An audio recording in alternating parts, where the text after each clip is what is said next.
فقط با زمان حال کار میکنه.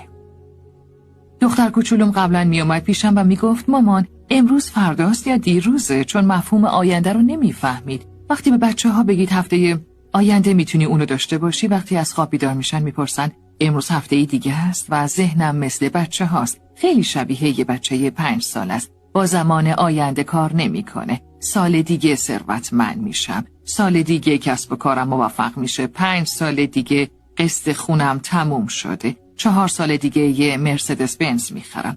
ذهنتون اینا رو نمیپذیره چون درکی از سال دیگه نداره. فقط مفهوم الان رو میفهمه و با الان و زمان حال کار میکنه و از کلمات هیجان انگیز هم خیلی خوشش میاد. سال دیگه انجامش میدم برای ذهنتون بی‌معنیه. من الان پول دارم، الان ثروتمندم، الان دارم یه ماشین شگفت انگیز میخرم. این جملات حتی اگر درستم نباشن تأثیر خوبی روی ذهنتون میذارن. یادتون باشه شما با کلماتتون یک نقشه ذهنی میسازید و ذهنتون هر کاری بتونه میکنه که اونو به واقعیت تبدیل کنه. وقتی میگید سال دیگه موفق میشم، این یک نقشه ذهنی نمیساز. ممکنه بگید ازم میخوای به ذهنم دروغ بگم؟ بله، بهش دروغ بگید.